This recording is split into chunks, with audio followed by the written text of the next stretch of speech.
வணக்கம் நண்பர்கள். திருப்பூர் மாவட்டத்தில் காவல்துறை உதவி ஆய்வாளர்கள் போதை ஆசாமியால் படுகொலை செய்யப்பட்டிருக்கிறார். அதை பற்றி சுருக்கமாக பார்க்கலாம். வீடியோவுக்கு சப்ஸ்கிரைப் பண்ணி சேனலுடைய வளர்ச்சிக்கு வருவாங்க.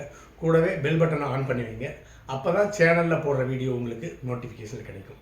சரி, இந்த போதை ஆசாமியால் ஒரு அப்பாவி எஸ்எஸ்ஐ அவர்கள் கொடூரமாக கொலை செய்யப்பட்டிருக்கின்றார். இது திராவிட முன்னேற்ற கழகத்தினுடைய ஆட்சியில் நடந்திருக்கு. அதனால் திமுகவினுடைய ஆட்சியை குறை சொல்லலாம் அப்படின்னு யாரும் நினைக்க வேண்டாங்க. அண்ணா திராவிட முன்னேற்ற கழகத்தினுடைய ஆட்சியாக இருந்தாலும் சரி, திராவிட முன்னேற்ற கழகத்தினுடைய ஆட்சியாக இருந்தாலும் சரி, இப்படிப்பட்ட போதை சம்பவங்கள், போதை குற்றங்கள் தொடர்ந்து நடந்து கொண்டு தான் இருக்கும். அதற்கு காரணம் இந்த குற்றத்திற்கு பிறகு எப்படிப்பட்ட பின்விளைவுகளை சந்திக்க போகிறோங்கிற அடிப்படை அறிவு, புரிதல் இல்லாததான் இந்த குற்றத்திற்கு காரணம். சரி, இது எங்கே நடந்ததுன்னு கேட்டிங்கன்னா, திருப்பூர் மாவட்டம் மடத்துக்குளம் அப்படிங்கிற பகுதியில் நடந்திருக்கு. அந்த பகுதியை சேர்ந்த அண்ணா திராவிட முன்னேற்ற கழகத்தினுடைய எம்எல்ஏ மகேந்திரனுடைய தோட்டத்தில் தான் இந்த 3 நபர்களும் பணியாற்றுகிறார்கள். மூர்த்தி, அவருடைய மகன்களாகிய தங்கபாண்டியன் மற்றும் மணிகண்டன், இந்த 3 பேருமே அந்த தோட்டத்தில் அன்னைக்கு கூடியிருக்கிறாங்க. இதில் மூர்த்தியும் தங்கபாண்டியன் அவர்களும் தொடர்ந்து 3 வருஷமாக அந்த தோட்டத்தில் பணியாற்றிட்டு இருக்காங்க. இவங்க வேடச்சந்தூர் பகுதியை சேர்ந்தவர்கள். அவருடைய கடைசி மகனான மணிகண்டன் வெளியூர்லேருந்து வந்திருக்கிறாரு. இவங்க 3 பேருமே சேர்ந்து இரவு மது அருந்திருக்கிறாங்க. அந்த மது அருந்திய பிறகு அவர்களுக்குள்ளார அப்பாவுக்கும் மகனுக்கும் சண்டை ஏற்பட்டிருக்கிறது. 2 மகன்களும் சேர்ந்து மூர்த்தி ஆகிய அப்பாவை கொடூரமாக தாக்குறாங்க. அந்த சம்பவம் அக்கம் பக்கத்தில் இருக்கிறவங்களுக்கெல்லாம் தெரிய வந்த உடனே காவல்துறை அதிகாரிகளுக்கு தொலைபேசி மூலமாக தொடர்பு கொண்டு தகவல் தெரிவிக்கிறாங்க. அப்பொழுது இரவு ரோந்து பணியில் 11 மணிக்கு மேலே இரவு ரோந்து பணியில் இருந்த சண்முகவேல் மற்றும் அந்த ஜீப் ஓட்டுநர் அழகராஜ், இவர்கள் 2 பேருமே சம்பவ இடத்துக்கு போய் அந்த குற்றவாளிகளுடைய அந்த தாக்குதல் நடத்துறவங்கள சமாதானம் பேசுகிறாங்க. அப்பொழுது மணிகண்டன் அவர்கள் காட்டுக்குள்ளார தோட்டத்துக்குள்ளார ஓடி ஒளிஞ்சிக்கிறாரு. அந்த 2 மகன்களும் சேர்ந்து அப்பா மூர்த்தியை தாக்குனதில் அவர் மிக கொடூரமாக ரத்த காயம் ஏற்பட்டிருக்கிறது. அவரை ஆஸ்பத்திரிக்கு அனுப்புங்கிறதுக்காக ஆம்புலன்ஸுக்கு இந்த காவல்துறை அதிகாரிகள்லாம் ஃபோன் பண்ணிட்டு இருக்காங்க. அந்த சமயத்தில் தோட்டத்தில் மறைஞ்சிருந்த இந்த மணிகண்டன் அவர்களும் இந்த 3 அப்பா 2 மகன்கள் 3 பேருமே சேர்ந்து காவல்துறை அதிகாரி சண்முகவேலை கொடூரமாக அறிவாளால் வெட்டுறாங்க. அதில் அவர் கொடூரமாக காயமடைந்து கீழே சரிஞ்சு போகிறாரு. உடனடியாக டிரைவர் அழகராஜ் அவர்கள் உயர் காவல்துறை அதிகாரிகளுக்கு தகவல் கொடுக்குறாங்க. காவல்துறை அதிகாரிகள் வந்து பார்க்கும் பொழுது எஸ்எஸ்ஐ சண்முகவேல் அவர்கள் கொடூர மரணம் அடைந்திருக்கிறார். பிறகு அந்த 3 குற்றவாளி பிடிக்கணும் அப்படிங்கிறதுக்காக 5 தனிப்படைகள் அமைக்கப்பட்டிருக்கிறது. அது மட்டும் இல்லாமல் அந்த தோட்டத்தினுடைய உரிமையாளர் அண்ணா திராவிட முன்னேற்ற கழகத்தை சேர்ந்த எம்எல்ஏ மகேந்திரன் அவர்களும் விசாரணை நடத்துகிறாங்க. அந்த மகேந்திரன் அவர்கள் எம்எல்ஏ அவர்கள் இந்த குற்றவாளிகளுடைய ஓட்டர் ஐடி மற்றும் அவர்களுடைய தொலைபேசிகள் எல்லாமே குறித்து வச்சிருக்கிறாரு. அது மட்டும் இல்லாமல் இந்த மூர்த்தியினுடைய பேர குழந்தைகள் எல்லாமே, மருமகள் எல்லாமே அங்கே தான் இருக்காங்க. பேர குழந்தைகள் அங்கே இருக்கிற பள்ளியெல்லாம் சேர்ந்து படிச்சுட்டு இருக்காங்க. எல்லா தகவலும் சேகரித்து முறையாக தான் வேலையில் வச்சிருக்கிறாரு. இந்த போதை ஆசாமிகள் தங்களுடைய தவறான நடவடிக்கையால் ஒரு அப்பாவி எஸ்ஐ அவர்களை வெற்றி கொலை செய்திருக்கிறார்கள்.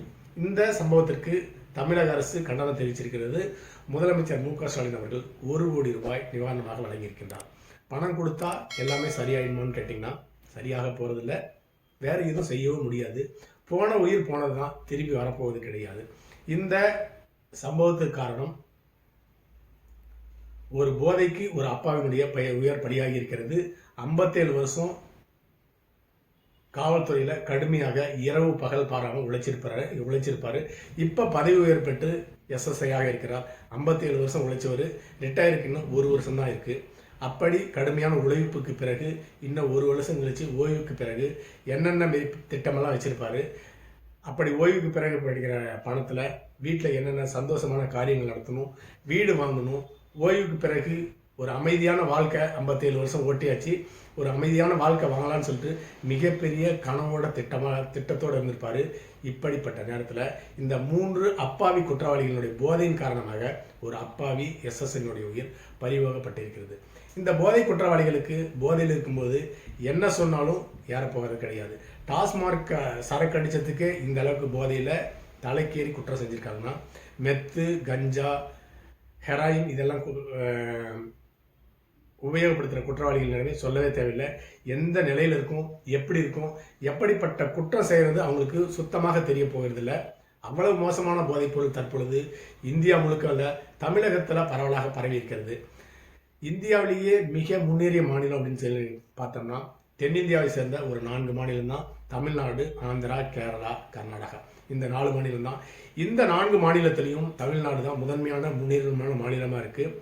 ஒரு காவல்துறை அதிகாரிகளையோ இல்லை அரசு அதிகாரிகளையோ அடிக்கிறது, கொலை செய்கிறதுங்கிறது மிக அபூர்வமான சம்பவம் இந்த தென் மாநிலத்தில், குறிப்பாக தமிழ்நாட்டில். பீகார், உத்தரப்பிரதேசம் இப்படிப்பட்ட மாநிலங்களில் உயர் காவல்துறை அதிகாரிகள் போலீஸ் எல்லாமே அடிப்பாங்க, கொலை செய்வாங்க. அது அங்கே சாதாரண சம்பவம். இப்பொழுது கடந்த ஒரு 5-6 வருஷமாகவே தமிழக காவல்துறை மீதே கொடூரமாக தாக்கப்படுகிறது. அதுவும் திராவிட முன்னேற்ற கழகத்தினுடைய ஆட்சியில் உச்சக்கட்டத்தில் இருக்கிறது அப்படிங்கிறதுல எந்த விதமான மாற்று கருத்தும் கிடையாது. சரி, இந்த குற்றத்திற்கு தொடர் குற்றத்துக்கு காரணம் டாஸ்மார்க். டாஸ்மார்க் மூடிட்டா சரியானு கேட்டிங்கன்னா கண்டிப்பாக கிடையாதுங்க. டாஸ்மார்க்கை மூடிட்டா வேற மார்க்கை தேடி ஓடுவாங்க, பாண்டிச்சேரிக்கு போவாங்க, சொந்தமாக சாராயம் காய்ச்சுவாங்க. இது எல்லாமே கொரோனா காலத்தில் பார்த்தோம். வீட்லேயே கள்ள சாராயம் காய்ச்சி குடித்தவங்களையும் பார்த்தோம். அதனால் இந்த குற்றத்தை முடிக்கும்னு சொல்லிட்டுனா போதைப் பொருளை தடுத்தால் மட்டும் போதாது, டாஸ்மார்க்கை மூடினா மட்டும் போதாது. அந்த போதை ஆசாமிகள் பகுத்தறிவோடு செயல்படுற அளவுக்கு அவர்களை வளர்த்த வேண்டும். இந்த சின்ன 1 நிமிட கோபத்துக்காக, குற்றத்துக்காக இந்த 3 குற்றவாளிகளும் தொடர்ந்து ஆயுள் முழுக்க ஜெயிலில் தான் இருக்க போகிறாங்க. அதில் சந்தேகமே கிடையாது.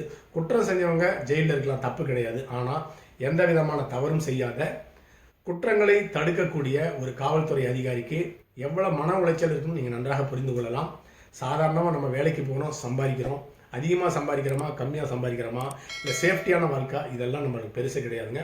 ஆனால் காவல்துறை அதிகாரிகளுடைய வேலை எவ்வளவு மோசமான கஷ்டமான வேலைங்கிறதுக்கு இந்த உதாரணம் தான்.